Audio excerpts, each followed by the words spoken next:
നമസ്കാരം, 4UK ന്യൂസിലേക്ക് സ്വാഗതം. ഗസയെ വീണ്ടും വീണ്ടും യുദ്ധക്കളമാക്കി മാറ്റുമ്പോൾ ഇസ്രയേലിന് എതിരെയുള്ള തിരിച്ചടികളും വർദ്ധിച്ചു വരികയാണ്. ഇത്രയധികം കുരുന്നുകളുടെയും സാധാരണക്കാരുടെയും ജീവൻ എടുത്തിട്ടും നെതന്യാഹുവിന്റെ യുദ്ധവെറി തീരുന്നില്ല എന്നത് ലോക മനസാക്ഷിയെ തന്നെ ഞെട്ടിക്കുന്ന ഒരു കാര്യം തന്നെയാണ്.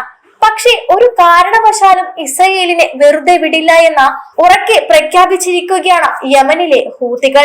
ഗസയിൽ വീണ്ടും കനത്ത ആക്രമണം തുടരുന്നതിന് ഇപ്പോൾ ഇസ്രയേലിന് വലിയ മുന്നറിയിപ്പ് നൽകിക്കൊണ്ടാണ് ഹൂതികൾ രംഗത്ത് വരുന്നത്.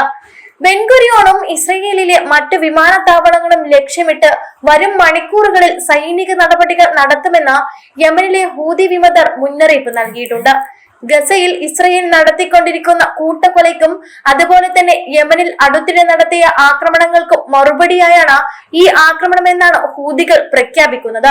വെറും മണിക്കൂറുകളിനുള്ളിൽ തന്നെ സൈനിക നടപടി ആരംഭിക്കുമെന്നാണ് ഹൂതി മീഡിയ അതോറിറ്റിയുടെ ഡെപ്യൂട്ടി ചീഫ് നസറുദ്ദീൻ ആമേർ എക്സിൽ നടത്തിയ പ്രസ്താവനയിൽ പറയുന്നത്.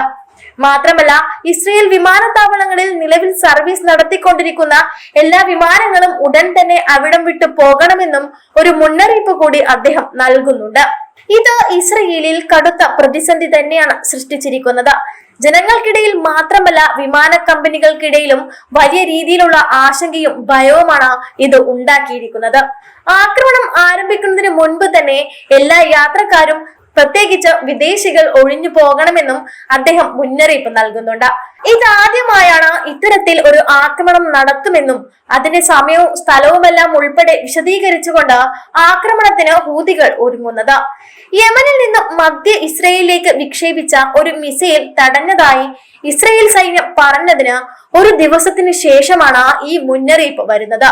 ഇതേ തുടർന്ന് രാജ്യത്താകെ സൈറണുകളും മുഴങ്ങുകയും ചെയ്തു. ഇസ്രയേൽ ജനങ്ങൾ ജീവനം കൊണ്ട് നെട്ടോട്ടമോടുകയായിരുന്നു. ഇതിനൊക്കെ പിന്നാലെയാണ് അടുത്ത ആക്രമണം ഉണ്ടാകുമെന്ന മുന്നറിയിപ്പ് നൽകുന്നത്. അതേസമയം ഇറാൻ പിന്തുണയുള്ള പ്രോക്സികൾ ആഴ്ചതോറും ഇസ്രയേലിന് നേരെ റോക്കറ്റുകളും മിസൈലുകളും പ്രയോഗിക്കുന്നത് തുടരുകയാണ്. ഇത് ദശലക്ഷക്കണക്കിന് ഇസ്രയേലികളെ പതിവായി അഭയം തേടാൻ നിർബന്ധിതരാക്കുകയും ചെയ്യുന്നുണ്ട്. 10 ലക്ഷത്തോളം പേരാണ് ഷെൽട്ടറുകളിൽ അഭയം തേടിയെന്നാണ് കണക്കുകൾ വ്യക്തമാക്കുന്നത്. ഗസയിൽ ഇസ്രയേൽ കരസേന നടപടി ആരംഭിച്ചതിന് തൊട്ടു പിന്നാലെയാണ് ഈ ഒരു ഭീഷണി ഹൂതികൾ മുഴക്കിയിരിക്കുന്നത്. സൈനിക നീക്കം ഇസ്രയേൽ അവസാനിപ്പിക്കുകയും ഉപരോധം മുഴുവനായി പിൻവലിക്കുകയും ചെയ്യുന്നതുവരെ ആക്രമണങ്ങൾ തുടരുമെന്ന് തന്നെയാണ് ഹൂതികൾ ഇപ്പോഴും വ്യക്തമാക്കുന്നത്. മാത്രമല്ല, ബെൻഗുരിയോൺ വിമാനത്താവളത്തിലേക്ക് മടങ്ങാൻ ആലോചിക്കുന്ന വിദേശ വിമാന കമ്പനികൾക്കും ഹൂതികളുടെ സ്രോതസ് മറ്റൊരു മുന്നറിയിപ്പ് കൂടി നൽകിയിട്ടുണ്ട്.